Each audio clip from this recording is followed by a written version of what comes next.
My interest in wrestling again would lead to my second major career pivot, one that put me in front of a completely new audience, though it was kind of scary.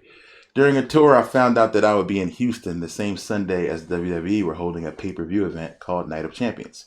The show was main evented by one of my favorite wrestlers of all time, Sting, making a much anticipated comeback. Because Sting was embarrassed earlier in the year at WrestleMania and was returning at age 57 with a shot with the WWE Championship held by the top bad guy, Seth Rollins. Earlier on the card was the New Day defending their WWE tag titles against another legendary team, the Dudley Boys. So Austin was nice enough to give me tickets. I caught the match and the New Day won by disqualification and kept their titles despite Austin getting put through a table, which looked extremely painful. But no pain would prepare me for what went down in the main event. My man Sting suffered a debilitating injury during the match when Seth Rollins performed a turnbuckle powerbomb, a move in which Seth, with a running start, tosses his opponent back and shoulder first into the turnbuckle pads. Previously, this injured another wrestler, Finn Balor. The move caused Sting's neck to snap back violently, and it was later revealed that he had suffered from spinal stenosis, an abnormal narrowing of the spinal canal resulting from pressure on the spinal cord. I felt like we had watched Sting's final match, and it didn't end the way he wanted.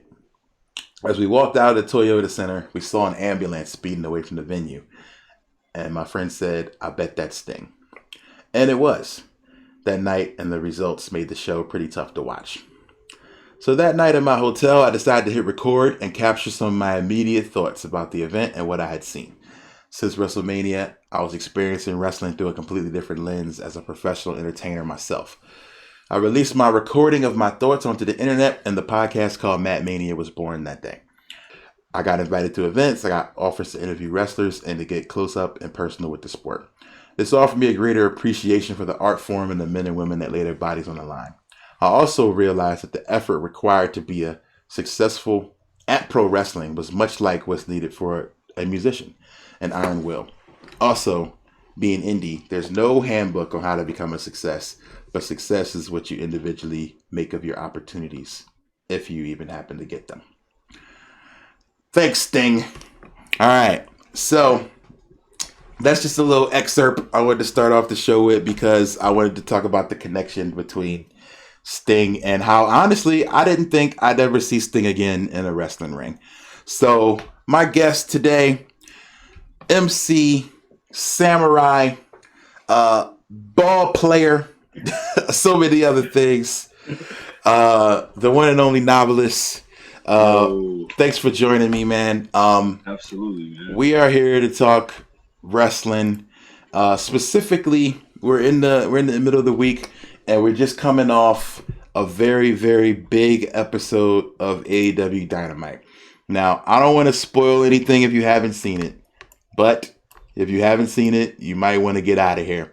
So, a lot of things happened during this show, but everybody is talking about the one moment, and I got to get your thoughts. Where were you when the Stinger returned to wrestling?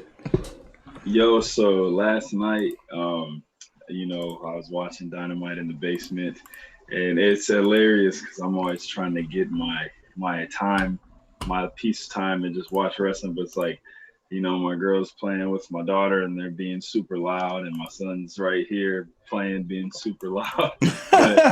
But when the lights went out, everybody stopped doing what they were doing, right? And they were like watching. And I don't know if you remember, but my son, he loves wrestling too, right? So the last time AEW did the lights out thing, it was Cody. And my son was like super disappointed. You know what I'm saying? It was He was disappointed it was Cody? Yeah, well, because it was when Cody had came back from being gone for a little bit, and my son thought it was going to be Pac coming back. You know what I'm saying? Okay. So this time, right, the lights go out, and me and him are like grabbing each other, like whoa. And it was Sting, bro, and I flipped out. But it was even cooler was that my son also flipped out, which means that he has been raised correctly on pro wrestling, right? Now that's dope for a kid to mark out about a Sting appearance. You know what I'm saying? Like, that was for us. You know what I mean? Like, And I That put him appearance on was for so us. It was to get the 30-year-old wrestling fan who knows absolutely. the business to be like, what? Yeah, But man. for a kid to get into it like that, It was okay, pretty that's cool, wow. man. Okay, so your thoughts. Obviously, you marked out, but your thoughts on the moment. Like we get the cool visual. We get his name coming up. We get the Shivani call. That's Sting. We get first time on TNT since 2001. You get a lot of Right. stats, and then the stare downs. He comes in the ring. He gives Cody the look. He gives Darby a look. You know, The orange stare down. That the was orange. Can't forget dope. the orange stare down. That was dope. So what like I got friends who are not excited about this. Like I'm gonna just be Word. honest. They're like, here they go again with another WWE guy. Here Yeah. we go. Like when are they gonna they said it was gonna be something new. When is it gonna be something new? Yeah.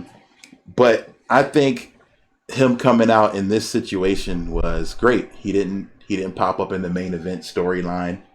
You know what I'm saying? He was in a good place, and seeing him and Darby together is when it kind of clicked for me, where I was like, "Yo, Yeah. this is it. Like I this love is it. exactly where he needs to be. Like they did it right. Like if he was going to be involved with anybody, I think Darby is the guy. So, uh, 100%.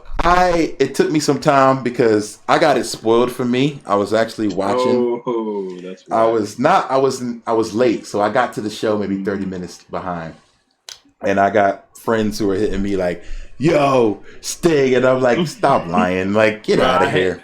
I hate when people lead with the spoiler like that. Right. You could have just been like, "Are you watching?" And then I'll Right. be like, "No, what's up?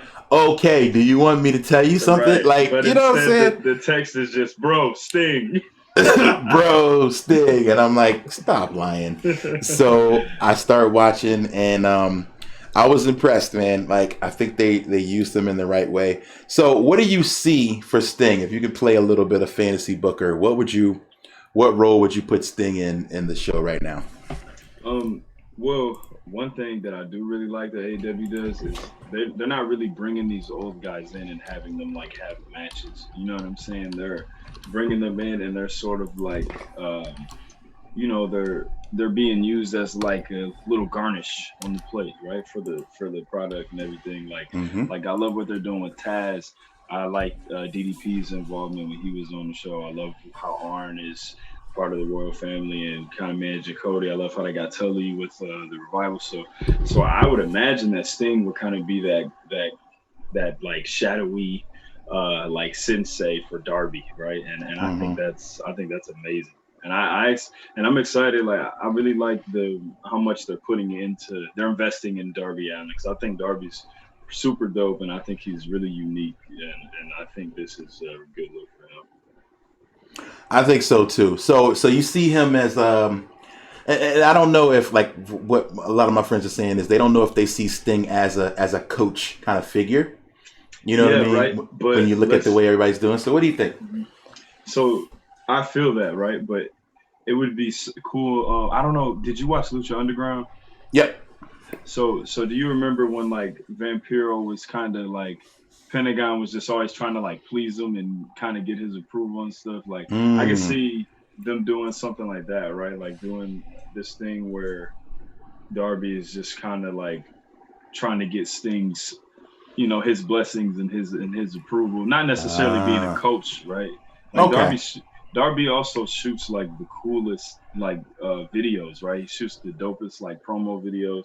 I could definitely see them doing some really cool stuff with it. I think so too. So let's talk about the rest of the show. We started off Dynamite with the Battle Royal, right? Um, Now I didn't necessarily know how the ring thing was gonna go, Yeah, but it was like so the winner then gets a match to with the previous winner yeah. to create the thing. So what do you think they've been? How do you feel about what they're doing with the ring and that process and with the winner, and how do you think that went? Um, I mean, it's different. You know what I'm saying? I thought it was pretty creative, and I like it, man. I love. I could totally see Orange Cassidy winning this thing and then like constantly forgetting it at home or something, and like having, you know what I mean, like having a match for the ring, and he never brings it. So like Trent's mom should like have to drive it up to the arena or something. Okay, that's pretty cool. That'd actually be pretty funny. He just doesn't have it. He's just like, and then also not right, and then also not care that. Yeah. So we got MJF and Orange Cassidy next week. So you predict Orange Cassidy going over for that? I do. I think it would be dope if he won, and also he's hilarious. So I think he would be able to do a lot. I mean, I think he would be able to do more with it. Like MJF is a jerk, so obviously he would do well, doing that. But I think it would be cool if Orange Cassidy won. Yeah, I think that'd be cool to see. Chris Jericho versus Frankie Kazarian. I thought this was a really good match. We got a lot of cool stuff. I think that if I had one knock on AEW, I think the interference gets a little overused. Yeah, it's weird because even New Japan is like doing that right now. Like it's a lot of interference. A lot of interference. I feel like every match almost. I remember maybe last week on Dynamite too, noticing it. Like every match ends, somebody comes in, beats somebody down. Somebody else runs in, runs them off. Like it's like every single feud has that happening, which is a little bit. It's almost like you almost wonder if they're just trying to protect so many guys, right? Like it's all right if somebody loses to it. It's okay, man. You know what I'm saying? Like, yeah, I think that's a lot of it is protection. Like being like, all right, well, we don't want this guy to lose clean. We want to think about, but sometimes it can happen. Like you can have a guy just lose, and they don't lose any credibility. They don't lose any credibility. Like no, I think a lot of that is they maybe back themselves into a corner by saying that wins and losses matter. You know what I mean? For sure, and keeping records as an important thing. So now you got to protect the record. Right. So that could be it. But Jericho wins because it looks like MJF comes out with a towel and then Sammy takes the towel. I don't know. But I like what's happening with the MJF dynamic with them. But where do you see that going? I like it too. I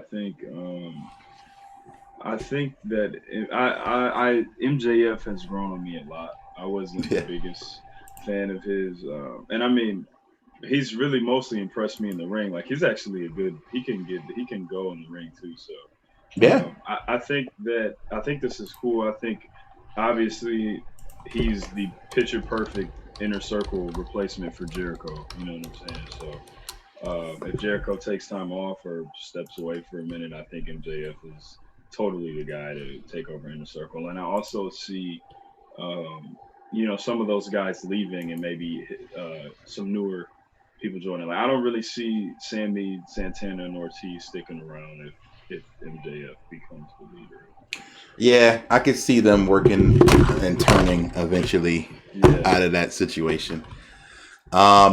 Here's a match that honestly I didn't really know what was going on, didn't follow it very closely. And I think I was eating dinner, but Britt Baker and Layla Hirsch. I thought it was a good match, but again, end of the match, somebody runs in, more fighting. You know what I mean? Thunder Rosa comes in. It's like, wow, like every match. There's so much going on.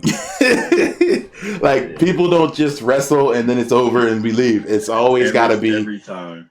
It's like, Jim Ross even mentioned like at 2 different times in the show, like, get the referees out here, it's out of control. Like, come on, y'all, get off your butts, get off the donuts and coffee and get out here and break this up. And it's like, how many times, like the refs are like, man, again? Right. They got it. Yo, they gotta make it an angle where the refs are like backstage and catering, and every time somebody's every time they're about to take a bite, they gotta go out there and start. Yeah, they're just like about to eat and they're like, let's go. They just run out. I think that'd be funny. That would be hilarious. Oh man. So and then the match. We had Cody and Darby versus Ricky Starks and Powerhouse Hobbs. First, I want your opinion on Team Taz. What do you think about what they've been doing lately?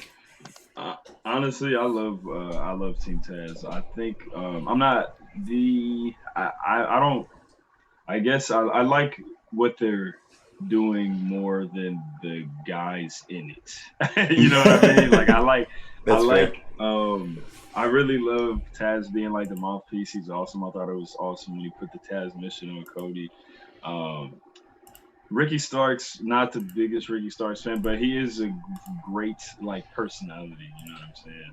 Hmm. Cage again, he's dope. Hobbs, I thought it was super unexpected. Like wasn't like the biggest heel turn, but it shocked me, so I liked it. I thought it was cool. And Yeah, that was surprising. I felt like he was yeah, building some momentum as a babyface. It yeah, for didn't. sure. I guess it would have had more effect if they had given him more time to Right. come up as a babyface. But But yeah, I think I'm always down for being like genuinely surprised. So I thought it right, was cool. absolutely. So yeah, I thought. So I thought this match was good. I probably give this match like a B. I thought everything went pretty well in it. So the ending though, and I don't know, maybe they were just kind of tired. I felt like everybody kind of just like was like, all right, we just got to get this over with. So Right. you know what I mean, or maybe it's a timing thing. That's another small thing. I think that being aware of the time, and it seems like a lot of these matches kind of wind up ending suddenly, Yeah. or like they get into wrap up mode and you almost can kind of tell. You know what I Yeah. mean? And it's like that'll come with more time. I think getting used to that kind of thing. But with Right. TV, you're playing by a whole different set of rules, so Right. I understand. So we got Sting at the end of this match. What's happening? A bunch of people fighting. So after the bell, Team Taz fighting, jumps in the match. Everybody fighting. Arn Anderson taken out. Hobbs tries to hold up the belt to hit somebody. Everybody fighting. Everybody Yep. down. And Again. then lights out. Now, somebody in the chat, I think it's Tony's kind of weird, said he thought it was going to be Glacier from the graphic.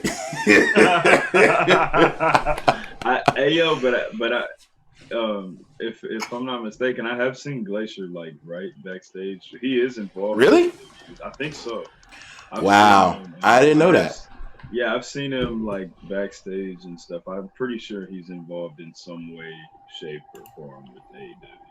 Okay. What Interesting. did All what right. did he say? Ask him. I'm sure you know. I don't know. Let me see. Tony? Yes, he said Glacier was in a battle royal last year for Okay, word. AEW. Okay, So yeah. he might be back there.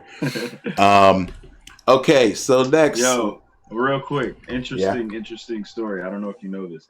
Did you know that Rob Van Dam was originally supposed to be the Glacier gimmick, but he went to ECW instead? What? Yeah. Really? Yeah, So but he so this is decided. before Rob Van Dam was the Well, Rob Van Dam we know. what what I believe is the story that I heard was that Rob was already in ECW and he was going to. WCW was super interested in signing him, and they were going to give him the Glacier gimmick, but he ended up turning it down and staying with ECW. And then that was Huh. like right around the time he went on the big Mr. Monday Night. You know what I'm saying? He was television champ for like 2 years. Huh. But I mean, say what you want, man. But I thought when I was a kid, I thought the Glacier gimmick was pretty good, amazing, actually. I think Rob Van Dam would have killed it. Man, I thought it was cool. I actually did. I did too. I thought it was really cool looking. I Yeah. didn't have any problem with the gimmick. I feel like I don't know. Maybe it wasn't the right guy for it or Yeah, whatever. I think it just might not have been the right guy, but the gimmick was awesome. Remember they had Mortis, they had a whole squad of dudes looking like Mortal Kombat. Yeah, I was like, oh, this is a Mortal Kombat. So that I think maybe that was a big part of it. That was a problem. It's like this looks like a video game ripoff. Right. Like it wasn't enough to take seriously at that time. Right. But all right, so here we go. We get to the main event. Moxley, Omega. Yes. I think this match delivered. It did what it's supposed to do. I give it an A. I love the fact that Don Callis was on the microphone the entire time. I thought that was brilliant. Yes. I started. I don't know about you. I started getting like putting on my snarky fedora when I heard them continue to talk about Japan. You know what I'm Yeah, me saying? too. Like I love it. I love it. they did a What? lot of Japan talk, a lot of Okada talk, a lot of things What? came up that I wouldn't expect to have heard on commentary. But that's dope though, man. Because one thing that WWE does that I can't stand is they act like there's no rest. They're getting a little better, right? But they have like historically pretended that wrestling doesn't happen outside of WWE. You know what I'm saying? And I just don't get that because if you have these guys that have done amazing things before they got there, why wouldn't you want people to look it up because they would just become bigger fans of them and want to watch them more in WWE. You know what I'm saying? Makes sense So to me. Like yeah, I don't, yeah, that part I don't understand. Like if you're gonna like mentioning other things could be like, oh, well, this guy actually does have a lot of pedigree. But I guess they yeah, look at it like people will be like, wait, he was a world champion there. So how come he's not a right, world champion here? You know, right, like yeah, they think that people are going to like use that to, I yeah, don't know, dislike them or disrespect them or whatever. I don't know. But I do appreciate that they do that on commentary. They make sure to put over every company as equals and that they exist, you right. know. And I love like Don Callis coming in. He's Hmm. such a good like he does such a good job on Kenny Omega matches. Period. Like New Yeah. Japan here, it almost like it reminds me of kind of remember how like Jesse the Body would be with Macho Man, like Hmm. he was just a really good commentator for him and his matches, like it just Right, kind of like he reminds me he of that. knew everything. He would make sure that Yeah, to put over the I right love stuff. it. I loved it, man. It was so So good. I hope that happens. I hope we get Callis on every Kenny match from That here would on be out. yeah, that would be amazing. I think that'd be dope. All right. Oh wait, it looks like we got another challenger joining. It looks like G1 to the rescue Yo, is here. It's G1. Yep, only for a brief second because I'm technically on my last break and for like 6 minutes and I don't get off until 7. So just word trying up. to chime in and get What my little up? time in. Man, oh Novelist, what's up, man? What's going on, bro? Man, Yeah. long time no see. How you been? I'm good, man. How you? Welcome Man, if G1 to the rescue. So we are talking about AEW. So I don't know if you caught any of Dynamite last night, but I would I love to seen hear your bits and pieces thoughts of it. on the biggest things, Sting and the title match. Yeah, so here's my thing. First of all, the title match was phenomenal. I mean, it's John Moxley, it's Kenny Omega. We already knew what caliber of wrestling match that was going to be just based off the card. Neither one of them ain't no slouch. They go hard in the paint. It was a perfect match. Storytelling was awesome. Spots was crazy. Kenny Omega almost fucked up his head, which man, but long story short, he won the belt. I see him trying to loosely take it back to his cleaner days a little bit, so I see what he's doing. That's the homie. As far as the surprise we got at the end of the night with Sting there, I don't know. I don't feel the same way that everybody else do with Earth. Oh, he shouldn't be there. And all they're first they're saying they're so different, but now they're just like everybody else. I don't look at it that way. Somebody made mention to this earlier where they were saying most of the legacy contracts that they've given at AEW, maybe with the exception of like Billy Gunn, because he got the Gun Club with his two sons, but all the rest of them are in more of a mentorship role. So I put this out on my Facebook page. I was like, everybody tweaking about Sting showing up, but what if Sting is showing up to be an ally and a mentor to, let's say, Darby Allin, Hmm. who For has a sure. very Sting-like persona, to him, and now has been a champion, and he's really kind of making waves. Like he's the next top guy, in my opinion. He's the next star. Hmm. So to be able to build up a character like that, that's as dark and brooding and as edgy as he is, bringing in somebody like Sting to really assist him with that, I think would be dope. So I'm not really mad at him showing up. And what if we do get a couple of Scorpion Death Drop reverse DDTs? Whatever. It's Right. wrestling. Like, who would have a problem with that? I sure as hell wouldn't have a problem with it. I'm sure they'll put him in a more better situation than he was in, and at the other place. I ain't gonna Yeah, say no yeah. names. I mean, it can't get much worse. I mean, it can't get much worse. Sting didn't, he went out. He didn't go out great. So I definitely feel like he could have, he didn't go out on his own terms, and I think that's another thing that a lot of these guys feel very personal about. When you don't get a chance to go out the way you wanted to, you're like, all right, now if I can go out in a lesser, even with lesser contact, less whatever, but more impact, then he would be much more pleased. And that's what I'm saying. He, from what I understand, has a multi-year contract with AEW.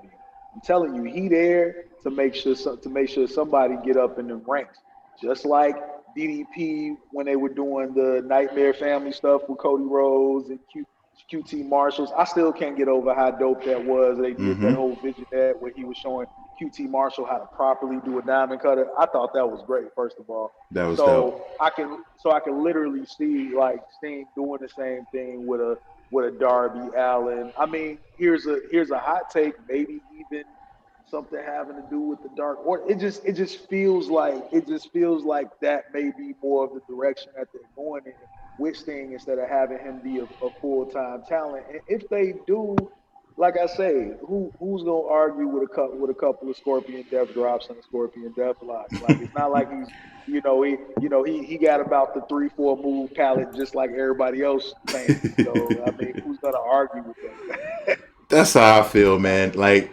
and maybe maybe everybody else wasn't as big fans of Sting, but of Sting as I was. But like, I was a huge fan, so seeing him get another moment to be brooding Sting, like like that whole thing he did in WCW, where he just showed up and didn't say anything for a year. Bro, for a year, and was like had everybody on the edge of their seat. Like, what is he gonna do? What is he gonna say? Exactly.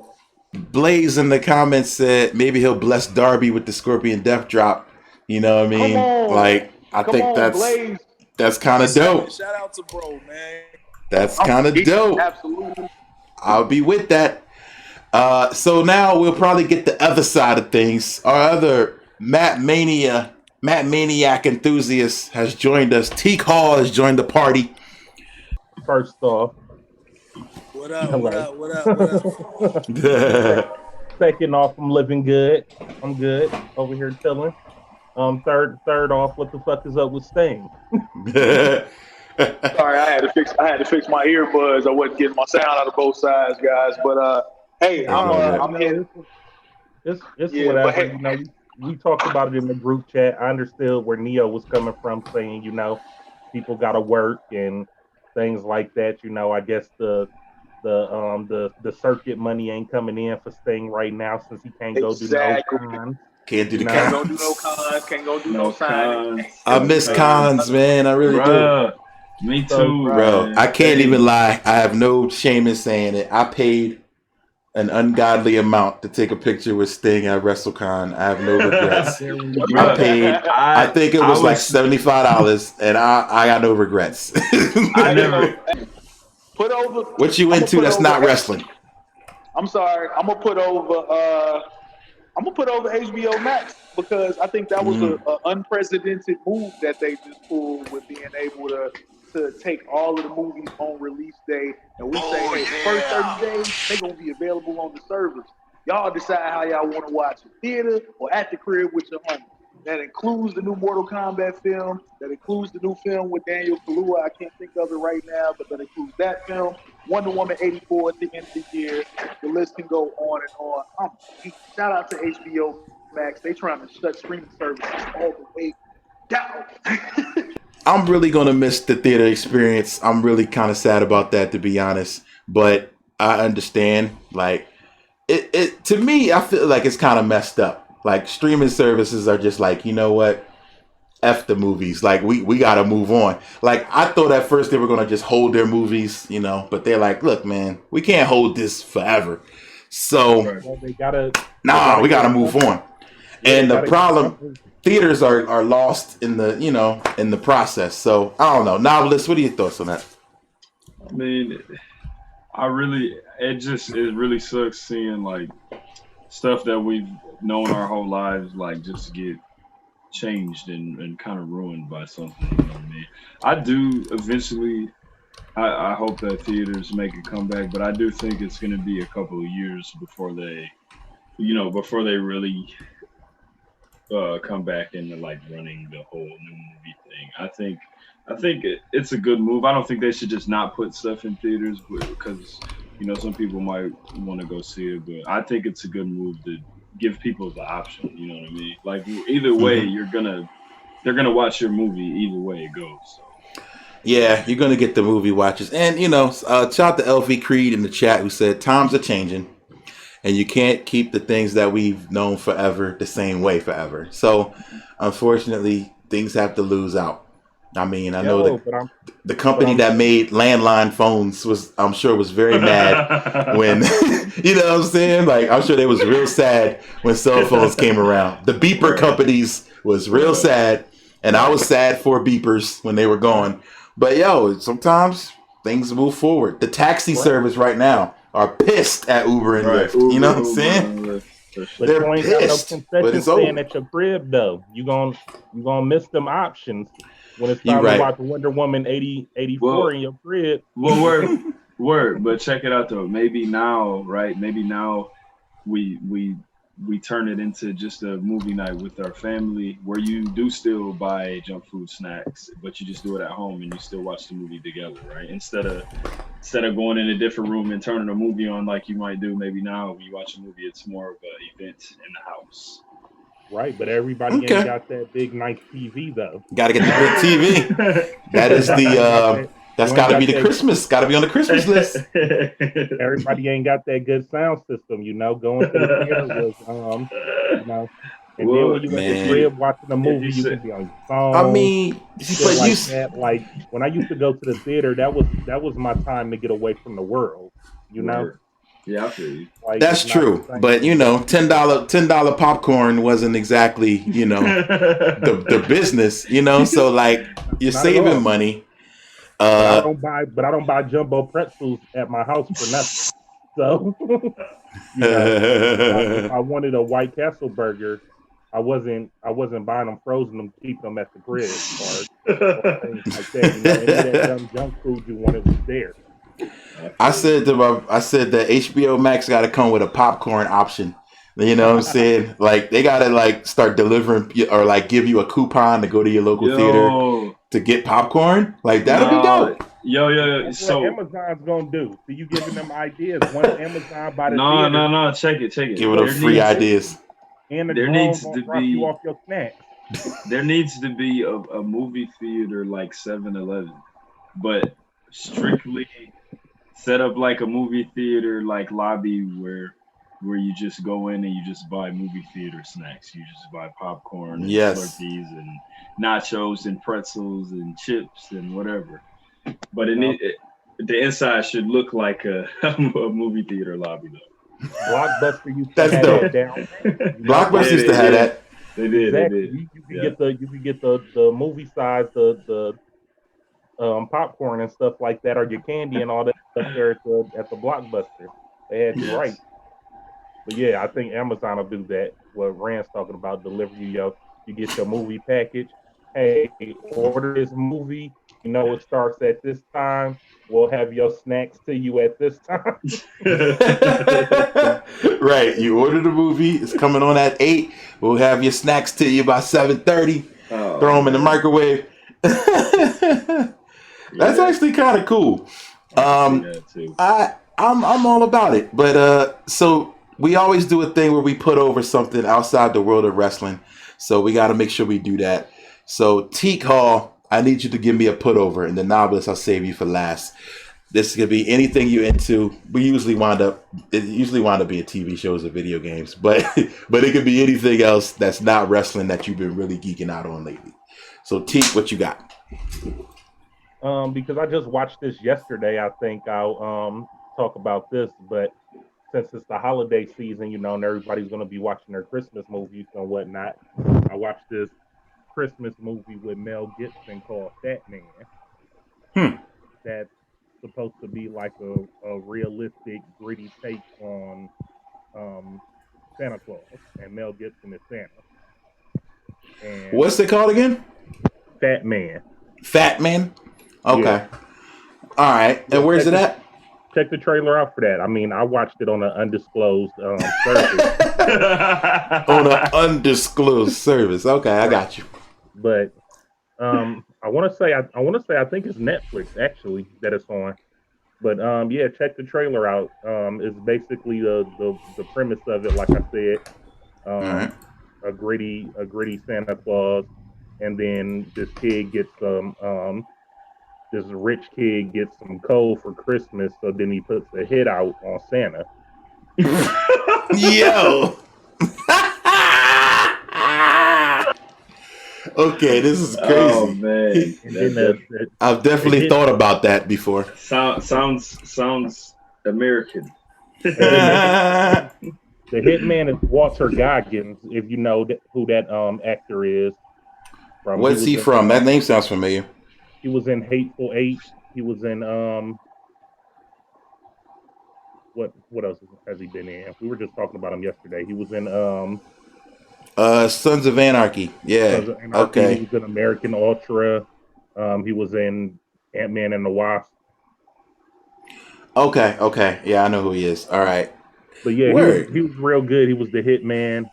And yeah, so then it was just he paid him to find Santa to track him down and off him. So it's a movie like that where and then at the end it's like a Taken or something, or like a John Wick but with Santa. But with Santa.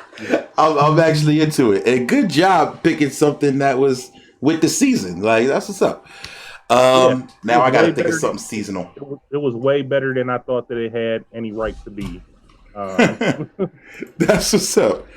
So I'm gonna keep it within the holidays too. I'm gonna put over, because we just bought this. Shout out to my wife from Amazon. We bought solar powered outdoor Christmas lights. Now I didn't even know this was a thing. Like, this is when you start getting domestic and lame and washed that you start caring about stuff like this. But too lazy to cut them on yourself. Yeah, well, we don't have a plug outside, so I was like, you know what? All you got to do is find a little area to plug in the solar panel, and that doesn't have to stretch all throughout your joint. And then if you can get close enough to that, it'll power the whole area. So shout out to solar powered lighting. That's how are they working? We don't know yet. It's just turning dark now, so I'll turn them on after this and let you know. But the idea is dope. I mean, I might have to come back tomorrow and bury him on the next episode if it don't work. But we'll see. But as of right now, it's a dope idea. So I was like, the idea was brilliant. So I was like, all right, well, I mean, I'm in freaking Arizona where there's nothing but sunlight half the time, so why not?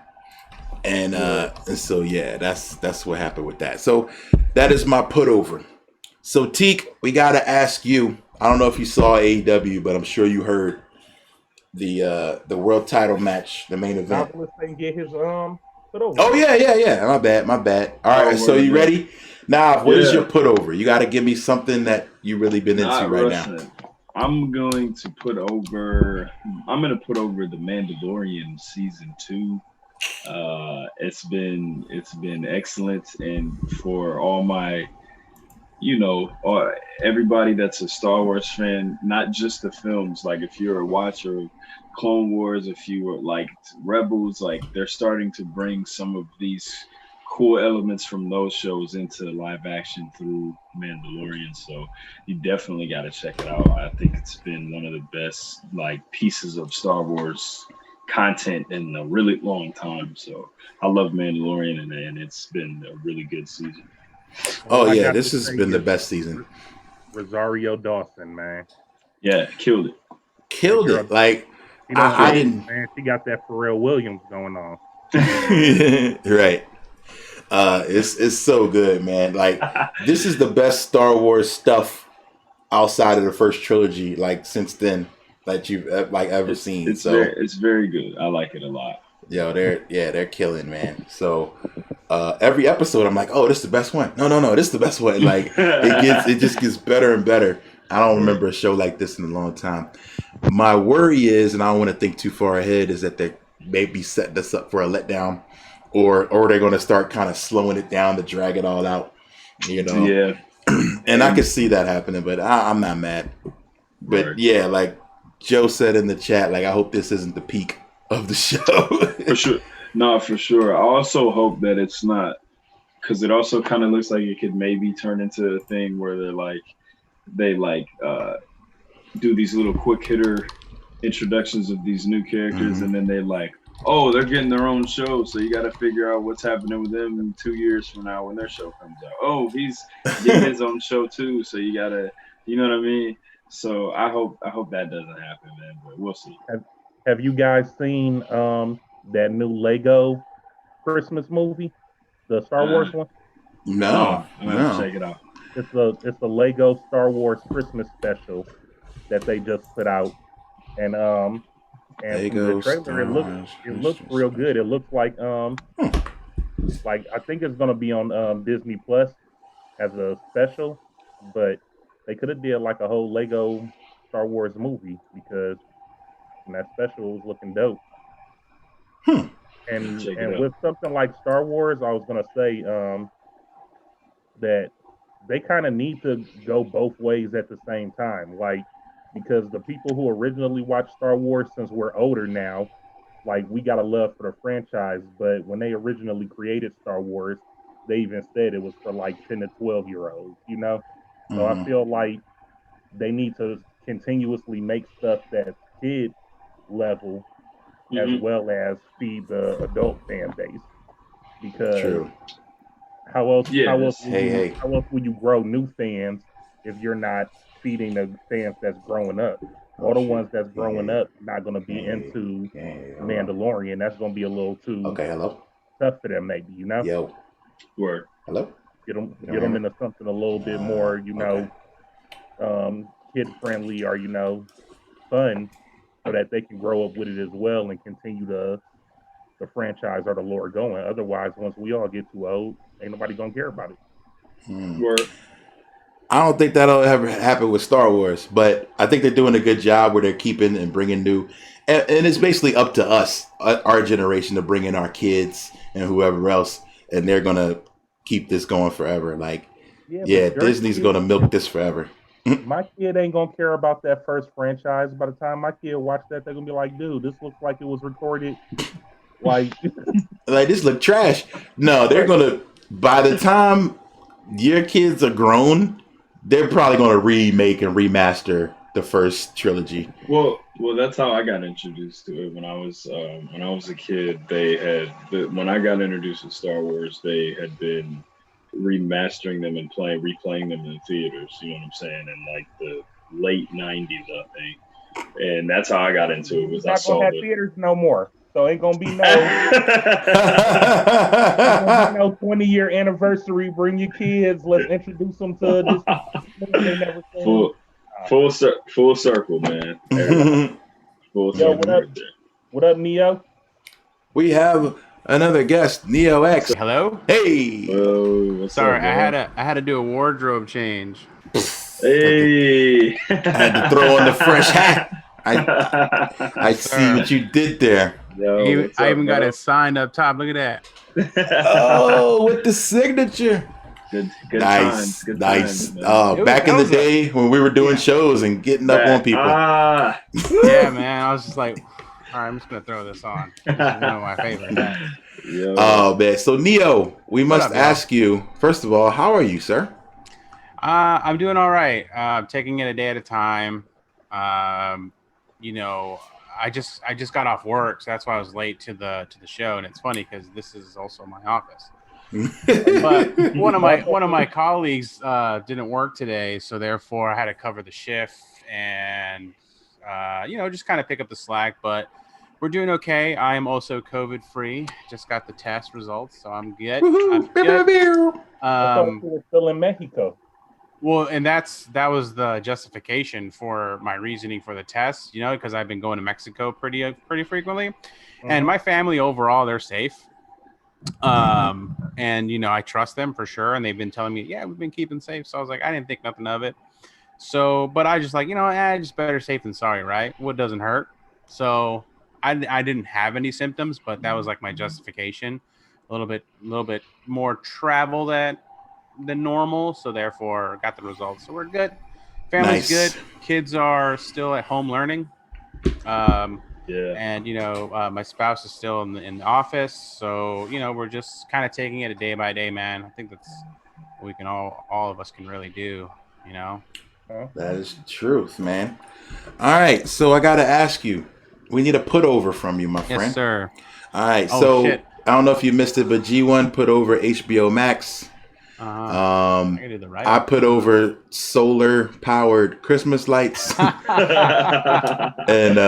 Teak put over Fatman, a Christmas movie about putting the hit out on Santa. and Noveliss put over the Mandalorian Season 2. So we all over the place. So right what you got? Well, I'll keep it in the show themes. I've been watching on HBO this show called The Industry. And I was drawn to it due to the fact that, it's kind of in the industry that I work in finance. And so this is taking the kind of like the journey of this young black professional female woman who is, embarking on this, her career at this, too white, too old dominated industry. And obviously, it's an HBO show, so there's a lot of drama, there's a lot of intrigue, there's lots of deception. You're watching Working Girl. Yeah, pretty much. And she's just trying to make it. She's trying to make it by. In this in this white male dominated industry, and she's got to kind of cut her teeth. And I found it interesting because it kind of highlights all the tropes that a young financial professional will maybe fall into: drugs, alcohol, deception, selfishness to get ahead in your professional career. So far it's been pretty entertaining, and a lot of the jargon they talk about is right up my alley. So I'll say The Industry, and it's on HBO. The Industry. All right. Word. Okay. I will have to check that out. Shout out to Bears who said in this white man's world. All right, so make it. So earlier we went through what happened. Where basically this episode is kind of processing Dynamite, where we can get onto other things at another time. But there was some big things that happened on Dynamite, so we've given our opinions, and I would like to know your opinion, Neoecks. First, there's two big pieces of news that have come out. Of course, is that Sting has signed a multi-year contract, and he is all elite. What are your thoughts on this?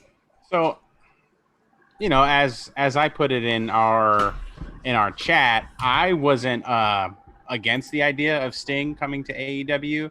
I don't really think, in my opinion, this is again just my opinion, I don't feel like he's going to have a wrestling role in the company. I feel like he's going to be more so like an Arn Anderson type, maybe because I think you said it also in our chat where you felt it would be best that if Sting kind of took on that Arn Anderson moniker, where he's just a mentor to these young wrestling guys. Because if you think about it, all of these professional wrestlers on AEW are from the indies. We can say at least 60% of them are from indies, and therefore I think they're just doing what is natural, pairing them with notable, recognizable superstars to give them clout, to give them name brand recognition, so that way they can connect to not only viewers of today, but also viewers of yesteryear, right? Yeah. Because I think you know, every time they break down the numerical demographics about how the ratings war is going, remember all the talk about the Monday Night Wars rating? Mm-hmm. So I feel like by them bringing people back like Sting, Arn Anderson, I think they're just trying to also remember or rekindle the fire of maybe some of those older, you know, wrestling fans, maybe who are probably about our age or Josh's age, and you know, who see, oh, I recognize Sting, I remember him, I'll probably watch, right? And so I think Darby Allin, taking Darby Allin, an unknown, really, in my opinion, an unknown, and they've done a great job packaging him with promotional videos. But if you notice, they put him with Tony Hawk, they put him with Steve-O. Like, they're doing everything because they want to put the rocket behind Darby Allin. And I feel like Sting is going to be that foil for Darby Allin. Not necessarily in a fighting manner, but in a mentor-mentee manner. Yeah, that's, I think, what a lot of us said. If that happens, I think I'll be happy with it. Noveliss brought up a good point. Like, what if Sting is the guy that Darby is, like, trying to please? You know what I mean? Like, as he goes through his career, he's, like, hoping to impress and please Sting, who's like in the rafters just watching, you know what I mean? You know, taking notes. He's quiet, you know what I mean, in the cut. So I actually think I would enjoy that. I think that at the end of the day, it's all to get people, fans of all whatever demographic age, all to get them familiar with their current roster. So if they do have to bring in an older superstar to do that, I think that's the end game. It's just for them to get people to say, oh, Sting, I remember Sting. Oh, this dude that he has with him is really dope. Maybe is he like Sting now? Cool, I'm gonna watch it to find out. You know what I mean? Absolutely. Right, but that's why the meme that was posted earlier today was saying that it really was a dig at people who just hate WWE. Now I know WWE has its you know, its problems, but when WWE brings older people back, everybody is mad. Oh my God, they're bringing back old faces. Well, guys are taking all the. But they bring old people back and they have them wrestle actual matches. And then see, that's the difference. They didn't, like Sting, or we can't say yet because it didn't happen. Right, he hasn't done anything yet.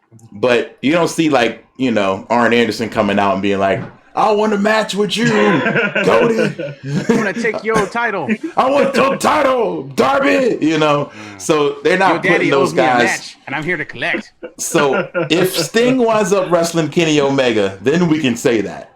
But now, then I'll crap all over the idea. I don't think we can. Right now, we can't say that. But if that happens, then I'll be like, oh, come on, no, we didn't want this. But you're right. If that happens, then we can't say anything. Like, that would be the thing that we didn't ask for. Right. So I don't know. I mean, Double A Spinebuster's still nice though. But and that's kind of where, again, that enforcer, but that coach role still comes into play. Sorry about that, but I was going to say, and that's why, like, it's interested to see, because do y'all remember Lucha Underground? Yes. Yeah, we just talked about that. Yeah, that's a good point. Hold on, I wonder if you're going to say the same thing that I said. Go ahead. What are you going to say? I was going to say the Prince Puma Vampiro, the Pentagon. Prince Puma, Pentagon and Vampiro had a thing, but I'm sorry, Prince Puma also had a thing with Rey Mysterio. With Rey, and not only Rey, but also Conan. Thank you so much. So it makes sense, and that's why it's history repeating itself. And when they did that, I liked it, and really so I just want to be entertained by my pro wrestling show. And if Sting does that, then I'm all for it. But I'm past the point of being entertained by my sports entertainment. I want to be entertained by my wrestling show. I agree. Okay, I feel that. Right, but don't you? Yeah, just let them do something that's worth being done. I don't want them to just like I'm saying. It's just a nostalgia thing. Like, don't just give me the member berries. Don't just tickle my nostalgia. Right. And say, hey, remember Sting? And then it's like, yeah, he's Sting. here. And then it's like, okay, but now what? Like, he's stanging it up. Yeah, that's all I'm saying. It's like we all know Rand knows he went to the damn AEW fucking Vegas event. Like, how many people did they say that they signed?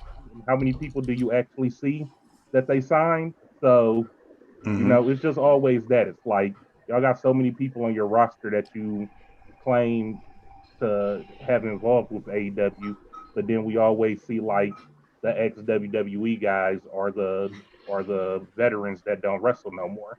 So that's all. Yeah. It's just like, I understand y'all trying to build these guys up, but you gotta try to find a way to give these guys on an hour-long show that y'all have more time than FaceTime that you're giving to grizzled vets. I get it. I see. I totally get what you're saying for sure. Because if we want something new, that's what we want to get. But I understand. But they're still in a business. They're still on primetime TV. Yep. So you got to still kind of please both sides in some way. You know what I'm saying? So you want somebody that's flipping by the TV to be like, oh wait, I know that dude.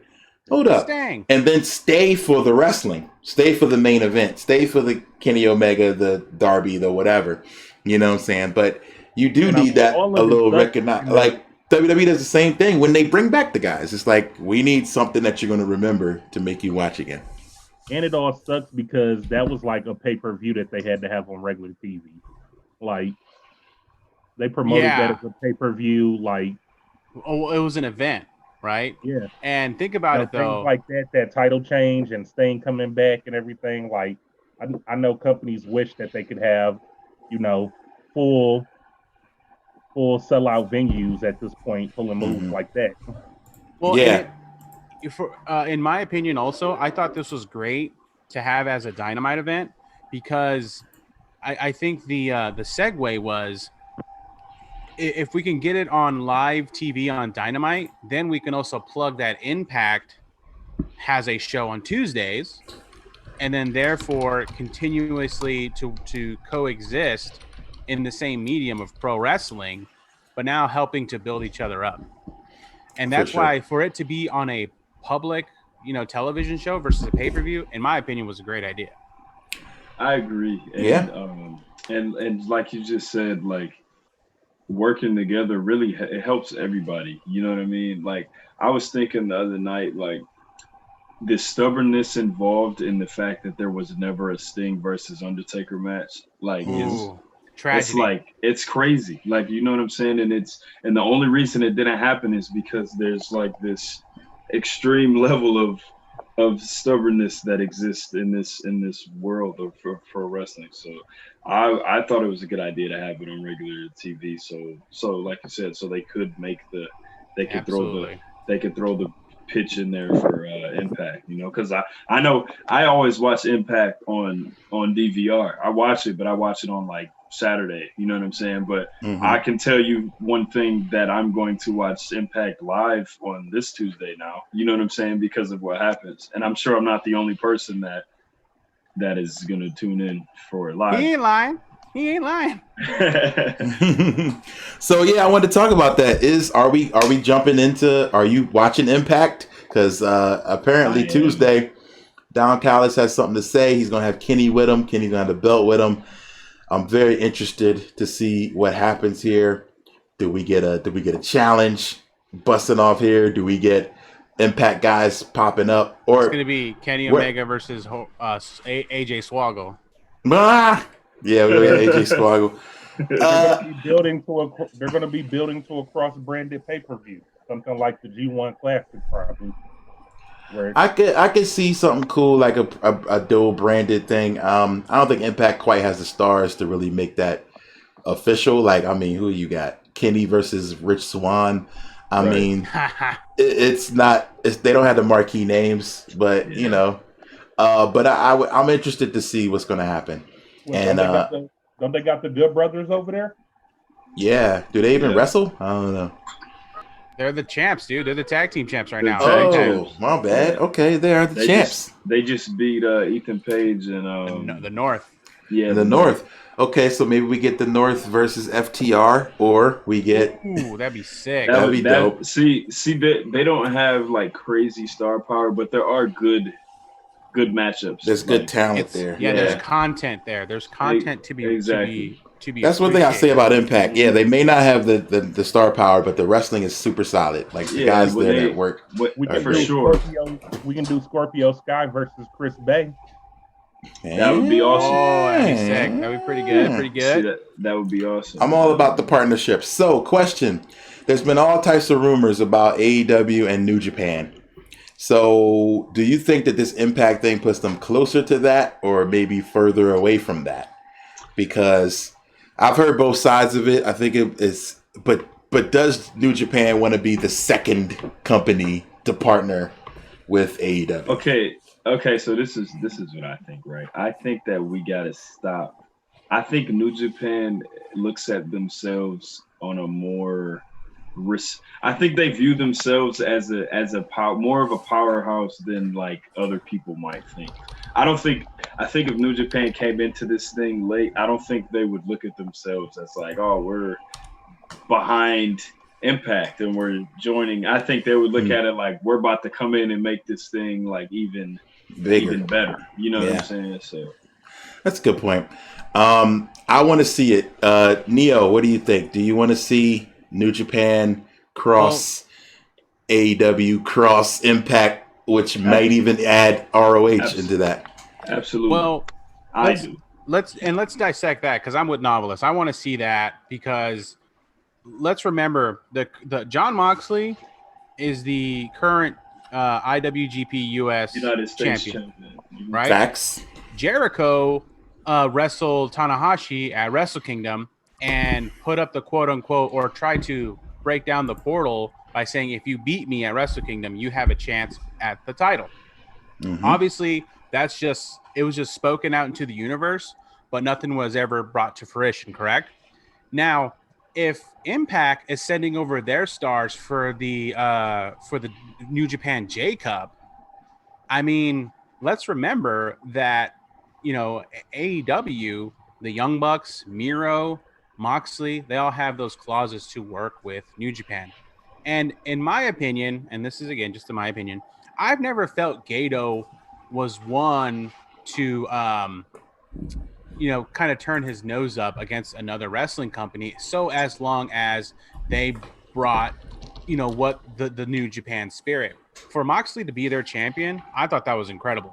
Yeah, right. And then let's not remember Jeff Cobb, who's now at New Japan Pro Wrestling right now. Colt Cabana has history in New Japan Pro Wrestling, and hell, they even work with CMLL.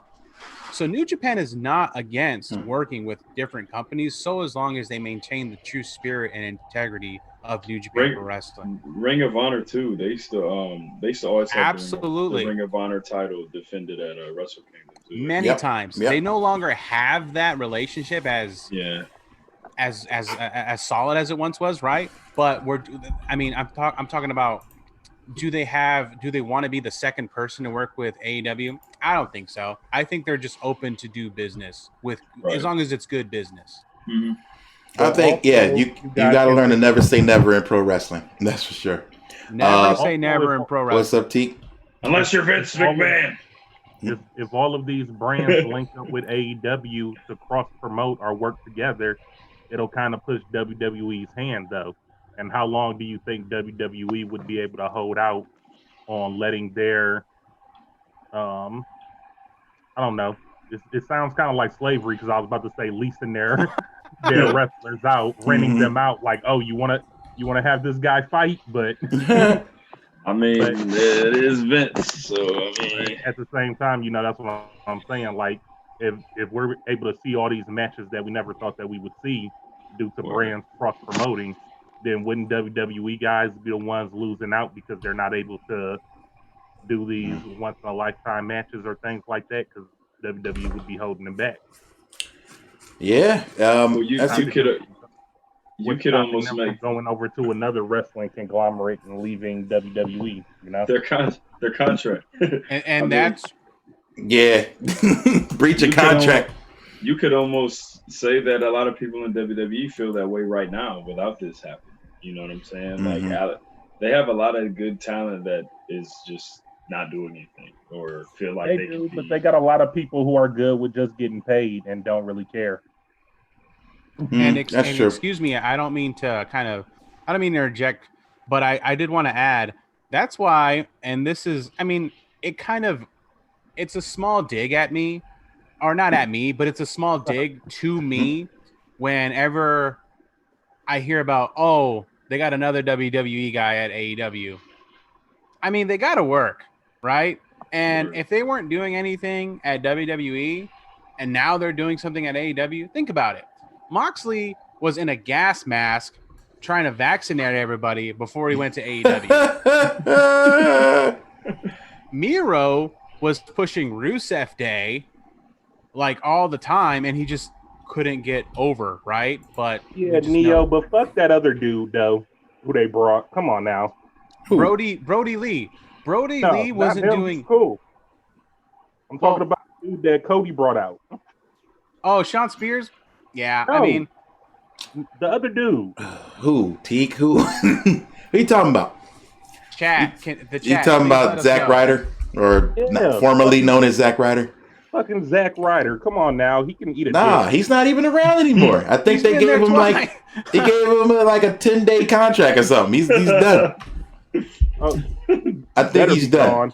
Because that's what I'm saying. Like, you got all these dudes who you signed before him, and then you bring his ass head over there, man. Don't nobody give a fuck. Like, well, yeah, but he ain't. I feel you, but he hasn't done anything. But yeah, they ain't have him getting titles or nothing. He just popped up in like a battle royal and a tag match, and then he was done. I said the same thing about Sean Spears too, though, until he cracked Cody with that chair. Yeah. You know, some of them are gonna hit, some of them are not. Exactly. That's really it. Like some of the moves are gonna get hit, you know, and be dope, and some of these moves are just not gonna work out. It's experimental. So, yeah, you're experimenting. It's what, their first year of TV, right? Yeah. They're gonna hit, they're gonna miss, and I think I mean, and professional wrestling fans, excuse me, are hard to win over. But once you do win them, they'll be loyal. I'll tell you that. Last thing I'll leave you with, Uncle Dave, who you can always take his opinions or stuff with a grain of salt. Dave Meltzer has said that AEW has interesting plans for Sting going forward. AEW plans to use Sting as a regular character on TV and not someone who would make occasional appearances. Meltzer said that AEW sees Sting as a star from the old generation of TNT that could get good numbers for the promotion. It was further reported that AEW is going to be careful with Sting because he's 61 years old, so he probably will not take bumps. Hey, and he got a bad hip. Bad hip, bad neck. Bad neck. Bad body. So he need a bodyectomy. So he needs cyborg parts. I think untouchable, and he's just gonna come in and beat people with the bat. Yeah, I think he'll just come in with the bat, scare people, you know, that kind of thing. Watch from the rafters, you know. I think that's the best way to use him. Like, we don't need him out there scorpion death dropping people. Just please don't take no bumps, man. One issue with that match, I thought that match was amazing, but the mic shot causing the bleeding was like, come on. Like, I mean, I've hit my tooth on a mic and it hurts, but like, I didn't bleed. You know what I'm saying? It was a stab. He stabbed him with a microphone. He jabbed the mic. It was the ass of the mic, not the head of it. Oh, the plastic part? I thought it was the metal part. I don't know. It's the head, then that's worse. Like Rand said, that wouldn't be. I think it was the head, but he hit him with the base of it. Oh, okay. I was like, oh, they could have used a different weapon. That's a small thing, but I don't know. Right. But it was enough. It was enough to get the one-winged angel, the most protected finisher in pro wrestling, in all of pro wrestling. In all of pro wrestling, nobody kicks out. I think Ibushi did like one time in like. Yeah, I was gonna say somebody kicked out, right? Ibu has kicked out of it, I feel like. Once, but, yes. But that's because they're lovers. Yeah. That's pretty much it. he could. He's the only one who could kick. He's the only one who can kick. Because Okada never kicked out of it. He sees it coming. Okada had his foot under the rope. He didn't kick out though. Yeah. Okay. He got lucky. His foot, when he went to pin him, his foot was under the rope. And wasn't there one that Kenny Omega did to Okada where Kenny Omega was just too tired to do to cover him after engaging? I think he's avalanched one wing angel Okada, hasn't he? I don't think so. I'm not sure. I know before their match at Wrestle Kingdom, he won winged angel through a table, but it wasn't. Oh, there you go. Yeah. Okay. Okay. So the most protected move in the business. What do you give him? Four V triggers before he gave him 4. Yo, one of them was 4. Nasty. The one to the back of his head? Yeah, bro. Yo. I think that was, and then he had another one where he set him up for the Rainmaker and hit him and he hit him how he hit Okada with the ripcord. The ripcord. Yeah, the ripcord one was dope. Oh man, that was rough. He even did the Okada drop kick and the pose. He did. Yeah, he did. He did. I thought the cameraman blew that, man. I thought he blew the wide shot when Kenny did the. If they didn't bring it wide. If they would have done the wide shot, I would have been like super side-eye just to like make sure. I was like, because I could tell he was doing the pose. I feel like Rocky Romero would have been there. He'd be like, hey, what the fuck y'all doing? Like, wait a minute now. What are y'all doing? Rocky would have been pissed. Yo, how long do you think Kenny holds on to the title, and who would be his next feud?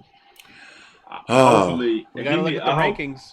Yeah. Well, I think it's Hangman probably. I feel like they didn't really solve that, and I think that's a cool one to go back to. But yeah, I don't know what the rankings look like right now. So they don't have. Does AEW have the automatic rematch clause? Is that a thing? I hope not. But I want to see. I think it's rankings. All right. I really want to see. Pull up the rankings. Go on a Best Bout Machine title run tier. But surprisingly, MJF is 10-1. Dang. Huh. Brian Cage is 11-1. Okay, I would like to see Cage. Wow, Cage is strong. So I would like to see that. Ricky Starks is 15-2. Wow. Ricky Starks 15-2. Ricky Starks. All those. Go ahead, bro. I was saying he had a lot of sway in dark. I was just about to say that all those AEW dark matches are building that resume. That's true. He did. He was on dark for a while before they even put him on TV. So, I mean, I don't know. There's a lot of good matches there, though. I would love to see Kenny versus Scorpio Sky. I would love to see. Oh man, yeah. That'd be a treat. Like Luchasaurus, I would love to see Kenny and Luchasaurus, Brody Lee. Yeah. There's just so many good matches there, bro. That's true. Even I would like to see Pentagon and Phoenix have some singles. Yeah, bro. I want to see that. Yeah. I want to see that badly. Like, I get it, they're a tag team, but when they did that that 3 series, it was awesome. It was fire. It was fire. Why do they got to fight each other? Right? Like, don't fight each other. Oh man! All right. Well, at this time, I want to thank everybody for coming through. Oh, I'm gonna probably wrap it up. Too, but Pac. I almost forgot about Pac. Obviously, Pac. Okay, so maybe Pac. I would like to see him up there get a shot quickly, but who knows? Oh, looks like Rock Knowledge is here. So, Noveliss, I want to thank you for coming through, man. I'm gonna let you go because I appreciate you chatting with us. Let the people know how to find you and what you got going on, all that good stuff. Yo, you guys follow me on Twitter at the Noveliss, TheNoveliss. Yo, thanks, Div. Y'all can follow me on Instagram at NovelistCSF. Hit up noveliss.bandcamp.com or just stream my music. It's everywhere. And I got a lot of stuff coming, man. Soon, 2021, and I'm not gonna say too much, but got some good stuff coming, man. So word up. Man. All right, well, we're looking forward to it. I appreciate you for coming, man. Thank you. And we'll holler at you down the road. Yeah, all man. Right. Peace out, y'all. Peace, yo. Later, Noveliss. All right. Dave, good to see y'all, man. Yeah, man. All right. So we have joining the party, Rock Knowledge. Thank you for joining Rock Knowledge. We have to ask you to give us a putover. Well, I understand that, they already put over Mando, but I got to put over Rosario Dawson as Ahsoka Tano. Because that was a super geek out moment for me last week. Yes. The two lightsabers light up. I was like, yo. Yes. Oh, it was so on point. Every time I think this show can't impress me more, it just nails it, man. Like, we could talk about Mando forever. It's always the best episode. It's always really, really legit every time. I don't know how they're managing to like nail everything, but they're doing a great job. It's crazy, and the fact, some of the things they've been dropping, the names they've been mentioning, there's so much that could happen in the next like 3 or 4 episodes. I can't imagine what the cliffhanger is going to be, because it's going to be a big, huge cliffhanger. That's what I was thinking. Or we had some people in the chat say, we hope the show hasn't kind of peaked at this point, because now they have like 7 different places they can go. So now we could just get 3 episodes of him wandering around on planets and killing monsters and then going on his way. And then they could come back to it later. You know what I'm saying? Like, but there's a lot of different ways it could go. So I don't think it's peaked at this point, but I don't either. It seems to keep getting better and better. So I'm looking forward to that. Yeah, man. Let Dave Filoni and Jon Favreau helm a Star Wars movie, please. Please. Absolutely. Like, we need a movie. Like, or if they wind up eventually, they have to let them do a movie at this point, because this is so perfect.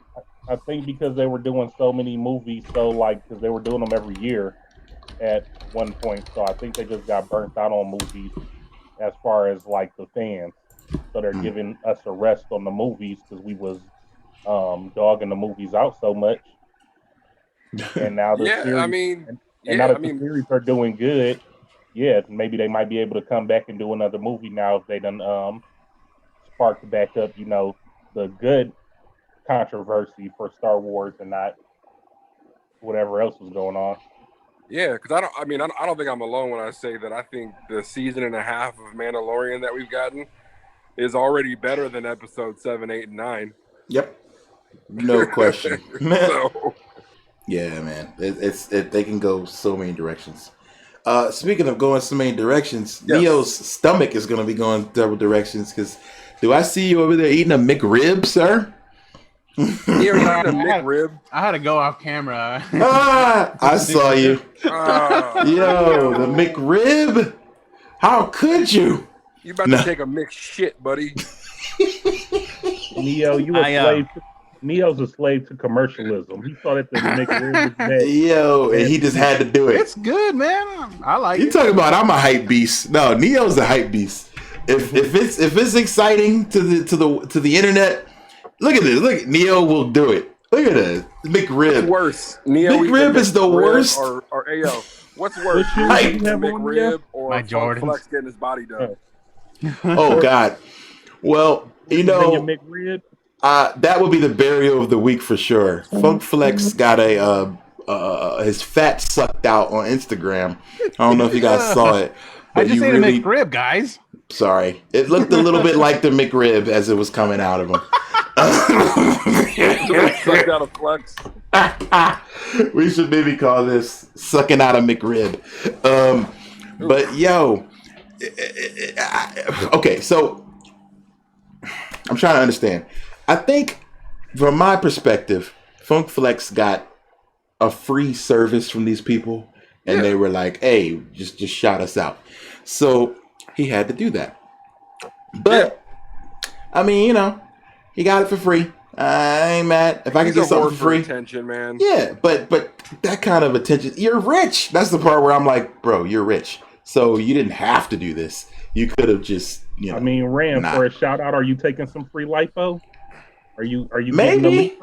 Maybe. I don't know. I got to really think about it. If somebody was like, hey, look, free, I don't know, some procedure, like for free, you just got to shout us out. I'll shout you out, but I don't want to film them doing it because that's gross. The actual procedure. I mean, You know I what I remember mean?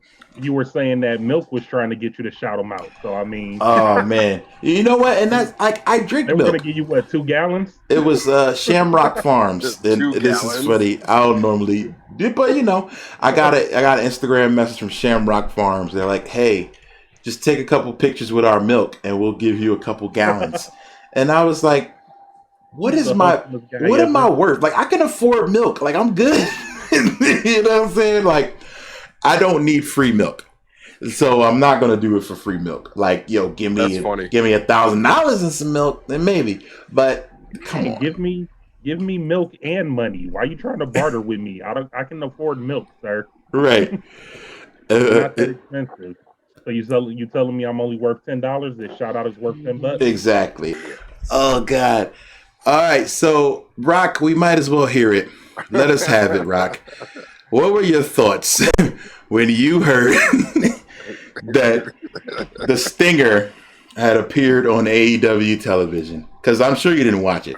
So what were your thoughts? I didn't watch it because I really don't really. I catch like the tweets.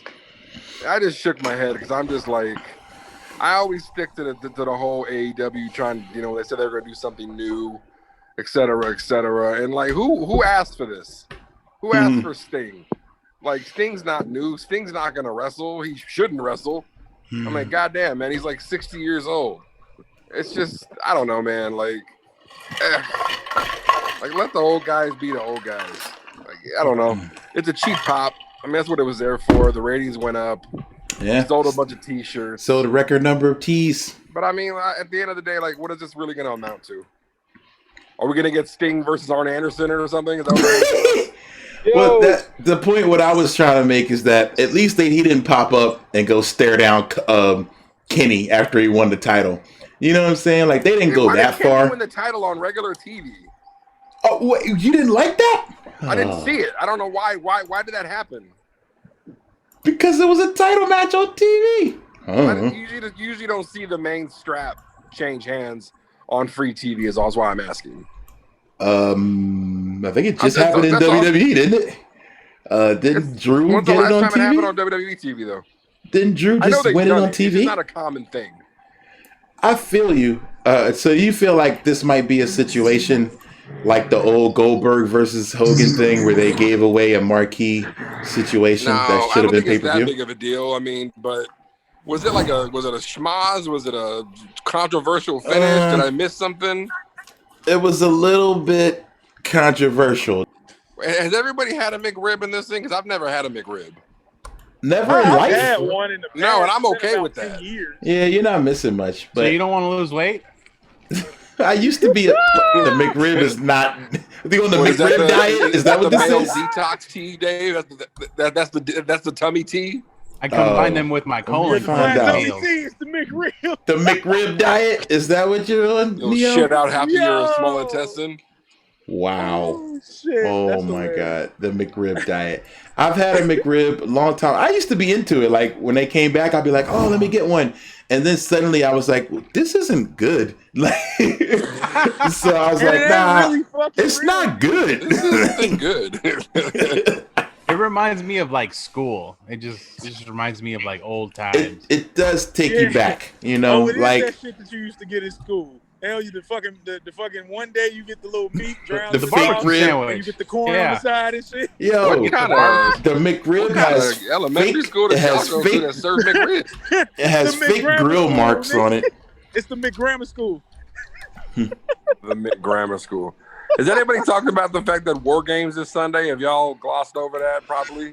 No, we've kind of kept it all AEW today, but I haven't seen anything. So, Rock, if you could, just let us know what's happening with War Games and bring us up to speed. We already know one of the main matches, you know what I'm saying, to get excited about. Undisputed Era versus Team McAfee's Pat McAfee, Pete Dunne, Oni Lorcan, and Danny Burch. Yeah, that's gonna be, it's gonna be nothing but hard hits and big spots and a bunch of shit talk. And listen, anything the Undisputed Era involved, because War Games is now considered their match at this point. So anytime you put Undisputed Era in a War Games situation, they finna show out. And then Pat McAfee clearly is no slouch to the ring. Had a halfway decent debut, and he got all them hitters with him. He got Dunn and the other two, and Lorcan and the other guy. Like they finna go ham. Like somebody's getting injured that match. I don't want to wish that on anybody, but somebody's getting injured. Probably. Yep. The women's war games match. Women's war games. Yes. With Team Shotzi. Yeah. It's Shotzi, Io Shirai, Rhea Ripley, Ember Moon, and a partner to be named, if I remember correctly from last night. Hey, Ember is back. That's what's up. Yeah, and then they're going against Ember's been back for some weeks now. Whole new uniform and everything. She got a whole new vibe to her a little bit. Hey, I just put a link in the chat for a picture of a frozen McRib. I want y'all to all look at that.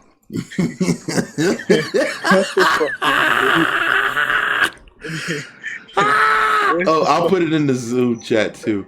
Yo, do you see that? Neo, are you looking at that?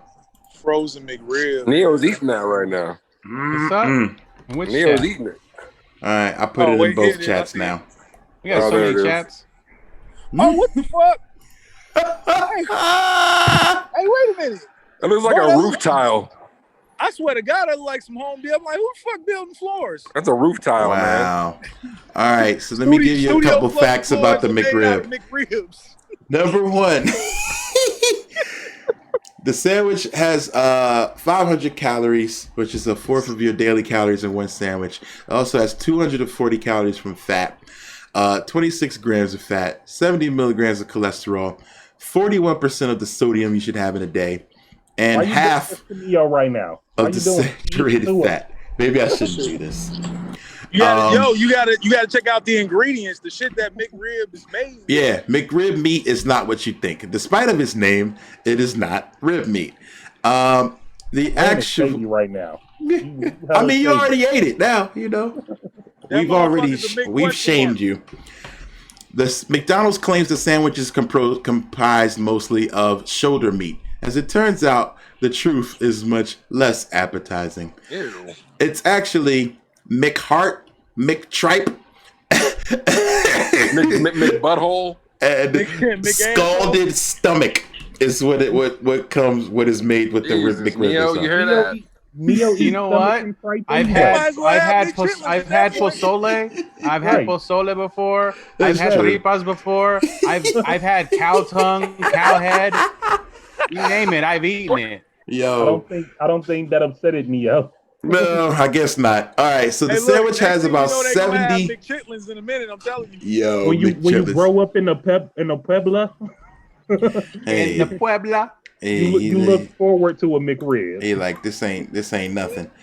It has 70 different ingredients, and one of them is an active food additive called azodicarbonamide.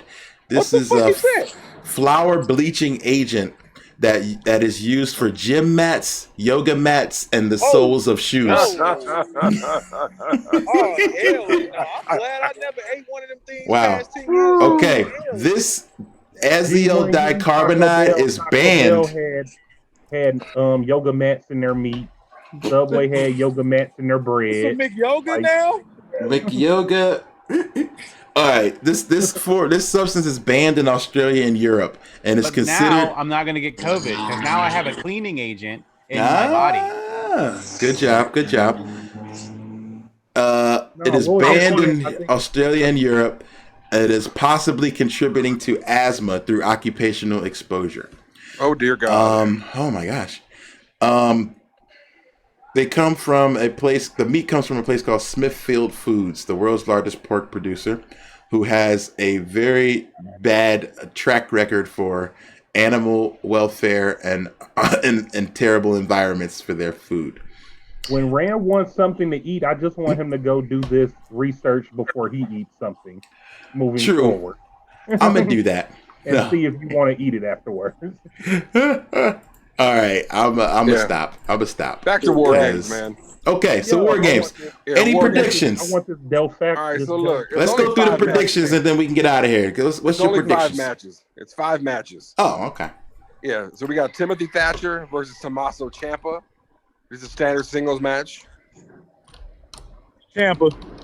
Yeah. Thatcher gonna put up one hell of a fight. He gonna show his ass, but Champa gonna pull that boy off. He ain't really been on. He's just really getting back to getting on TV like that. So, yeah, got to be Champa on that one. Yeah. Okay. We got a strap match, which is Dexter Lumis versus Cameron Grimes. Man, I gotta say Texas strap match. It just says strap match. I don't know. Like the straps on the wrist, right? I assume so. Yes. All right, like you didn't get good grade strap. That strap. Okay. Yeah, that's gonna be that's my man's. That's weird dude, Dexter. All right, you got a triple threat for the NXT North American title. Leon Ruff, Gargano, and Damian Priest. This is gonna be a great match. It really is. Leon Ruff went. Hey, real quick, congratulations to Leon Ruff. His new fiance, the female referee chick, he just got engaged. Oh yeah, they got engaged. Shout out to Leon and Aja, I believe her name is. Yeah, Aja, that's her name. I couldn't think of her name right now. So fine. But yeah, man, that's gonna be tough. Leon might pull it off just because they may want him to keep the belt on some underdog type shit. So Dragon Master said, does UE finally go to main roster after this? They are NXT. I think they keep them in NXT purposely because it's just something about them on NXT. They're the NWO over there. So I mean, honestly, to G1's point, with the amount of people going back to NXT, I'd be okay if they just stayed where it works right now. Yeah, same. I don't need them to go and get lost in the shuffle. Yeah, it might kill them. It might kill their momentum. Exactly. Yeah, they are NXT. I agree with that. They don't need to go anywhere. Yeah, and the other two matches, like we talked about before, is the two War Games matches, the men's and the women's. So, all right, nice short card, but it should be a good one. Yeah, honestly, I think the match of the night has potential to be the Leon Ruff, Gargano, and Damian Priest, because Gargano is Mr. Takeover. Absolutely. And Damian Priest is dope, and man. And like I said, Leon Ruff is the dope underdog, and they might have him keep the belt on some underdog. It might be some Crash Holly type shit. You know what I'm saying? Leon Ruff. Some Spike Dudley type shit. Huh. All right. Also, want to give a quick little shout out, rest in peace, to Pat Patterson, legendary first Intercontinental Champion, the mind behind, I think, Royal Rumble and so many other like wrestling staples at this point. You know, Pat gave his whole life to the business. So I want that biopic to happen, bro. Like I've always wanted a Pat Patterson movie. It could happen. Yeah, I want it. I think so, because it's got to be a really good story. You know, like this guy's story's great. I mean, literally seen it all. Being like an openly gay guy in the business, like it's got to be so much. Hold on, Pat Patterson was gay? You want to log off? Get out of here. Where you been? Get out of here, G1. Leave. Take that WWE hat and go burn it. How you gonna wear a WWE hat? I don't know. Now, Pat Patterson was openly gay. He came out in the 1970s, but he didn't actually, like, it didn't really become a part of WWE like lore until Legends House in 2014 when he said it. Wow. So yes, he absolutely was the man. His longtime partner Louis Dondero passed away in 1998, the same night as the King of the Ring that year. Wow, that's crazy. Wow. Oh, damn. So he ain't been getting this Pat Patterson for quite some time. I mean, I'm sorry, too soon. Never mind. Don't worry about it. No. But, G1, get out of here, man. All right, G1. I'm sorry. My bad. Kick him out. Okay, G1. And we just lost like 5 viewers. Question is, does Shotzi do something crazy in War Games? Hell yeah. I feel like with the women's match, Shotzi's team is going to end up winning only because if you think about it, here's a hot take. All of the War Games merch, even the logo, was all built around her little tank. That might be a hint to something. Just saying. She going to drive a tank in the ring? That green NXT shirt, that shit raw as hell with the tank on. I love that shirt. So I definitely feel like for the women's match, it's Team Shotzi for sure. So it's definitely going in. Yeah. Okay, so Triple H did a media call ahead of Takeover. Here are some a couple of points from that. He started off with a tribute to Pat Patterson, talked about all he had done. Patterson was there every day, taught so much talent, little things that were invaluable, helped him more than anybody in the business outside of maybe Vince, he said. A caller asked him if Pat McAfee had opened eyes with his Takeover performance and if he expected his faction to stick around. Triple H didn't address the second part of the question, but he said McAfee always wanted to be a WWE superstar. He even left football specifically to do that. So he expects really big things in the future for him. And I'd say so too. He picked it up pretty quickly and pretty well. Man, I said that first match out the gate was cool. I thought it was dope. So yeah, Adam Cole. Seeing more of him. Yeah, like with Cole of all people. With Cole like, of all people, respected. Yeah, absolutely. Someone asked about Rhea Ripley, and they were very frank and said, "Hey, did the WrestleMania loss completely derail her? And what's going on?" Triple H said that Rhea Ripley's loss at WrestleMania was supposed to be a part of a bigger picture that would make sense. But then the pandemic has changed every single plan, and they were not able to work toward the goal. He says, I know she'll be fine because of her passion for the business. So thoughts on that? Is Rhea Ripley's momentum completely shot since Mania? I don't think so. I think what he said is fairly accurate. I mean, I think a lot of people that they may have had huge plans for this year, everything's changed, man. Like, you can't have these big moments you would think you would normally have when there's no crowd, because that takes away from the moment being as big as it could be.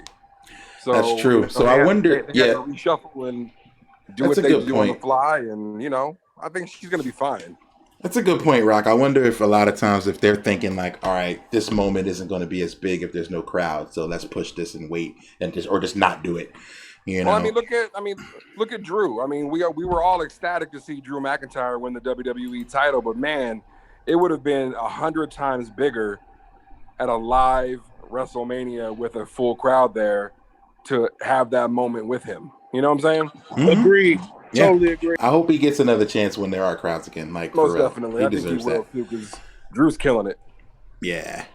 Let's see. Drew McIntyre got one of the rawest entrances right now. I love. Oh man, his entrance is fire. Yeah, it's dope. You can thank Vince McMahon for that, because apparently that Claymore is from Vince McMahon.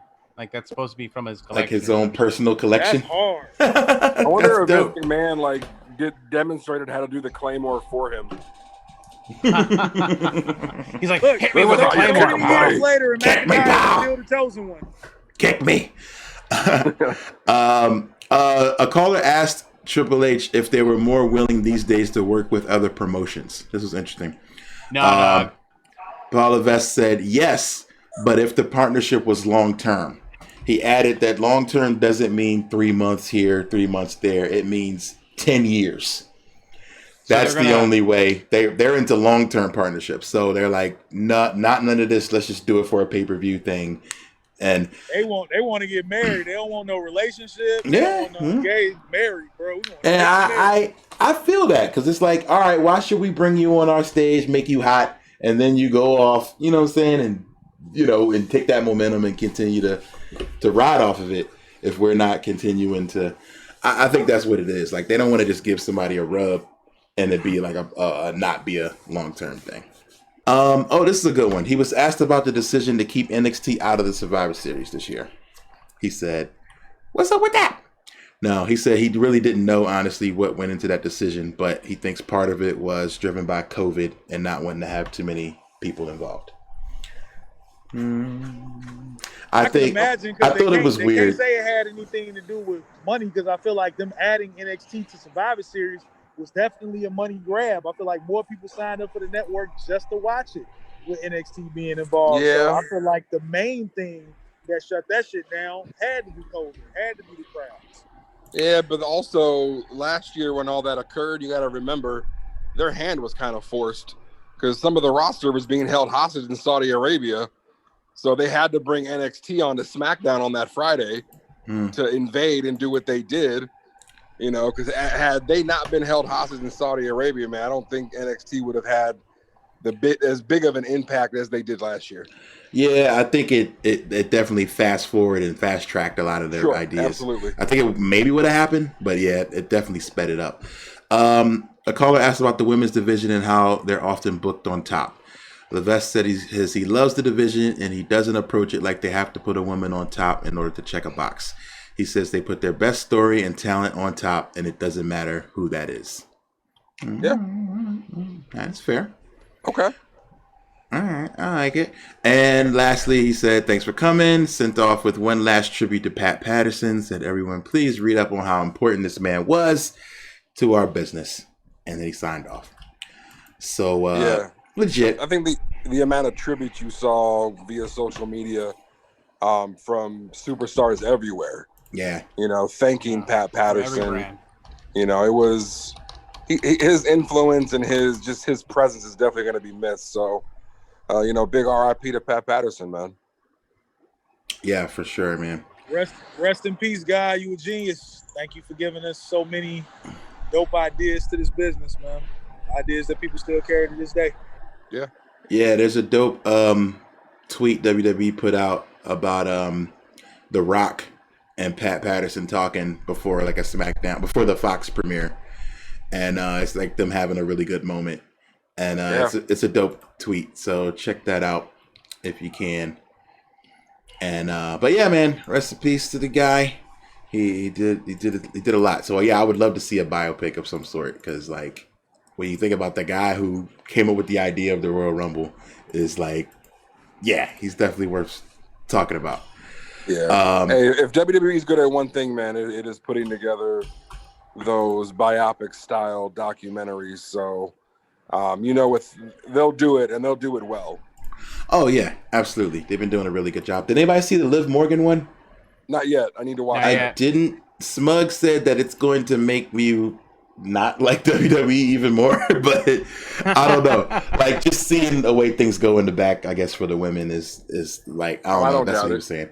So yeah, I want to see it, but yeah, he was like, you're gonna not have great things to say once you see how a lot of things work.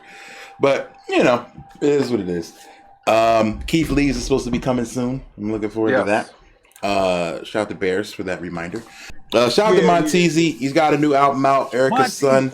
Teezy is also on my podcast this week, Random Encounters. We talked a lot about it's a lot of good chats about just like learning the ropes as a wrestling fan and like transitioning and working through that system and the journey of getting their podcast onto the WWE network and all that. So yeah, it's a good listen. So shout out to Montezzi, shout out to Swerve and the Swerve City podcast. I think they got a Peter Rosenberg on this week, so check that out. Yeah, see, I was trying to avoid, because I didn't know if we were still doing the no shouting out of the podcast. But, I feel you. But you know, you can shout out the album. The album's dope. You continue to follow Matt Mania on the socials.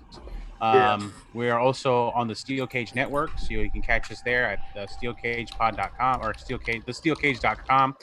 Check out our Pro Wrestling Tees store. ProWrestlingTees.com/MattManiaPod. Check us out on Geekscape. We're also syndicated on Geekscape.com. Search the Matt Mania as well. So anywhere you get your audio fix, we'll be there for you, especially on all your other major devices. So thanks for continuing to follow, to listen, to like, and subscribing. And thank you for being patient with us during this global pandemic. And big shout outs to Mega Ran for lassoing us all together. Go to the Pro Wrestling Tee shop, get that Matt Mania tee. After you buy, after that, you can be one of the 9 millionth persons to buy the Sting shirt if you'd like. But get ours first. Yeah, come through and come see us anytime. That is a great pick. And who would I bury this week? I don't know who to bury. The McRIP. Honestly. Well, yes, let's bury the McRIP. if the McRIP doesn't bury Neo. Matter of fact, let's bury the farm that makes that meat for the McRIP. Let's bury them. What'd you say, Smithfield Farms? Oh, Smithfield Farms. Yo, the frozen McRib picture, yo, that just really took me out, yo. Goddamn studio acoustics we eat, Like, man. bro, they just put grill marks on the thing, like straight out the freezer. Oh man. But anyway, yo, thank you guys so much for being here. I appreciate y'all coming through I'll try to do this anytime I can on Thursdays. If y'all down, I'll try to rope a few folks up. That way we get everything done. We get our content done, we get live video content, and we get to talk to you about one of our favorite things in the world, which is pro wrestling. So yeah, absolutely. Thanks a lot. All right, we will see you soon. And as always, anybody that's watching and listening, you know what to do. Keep your shoulders off the mat. Off the mat. All right, deuces. Oh yeah, we're gonna do some rating, but I'm gonna end the call, and I'll see y'all later. Have a good night.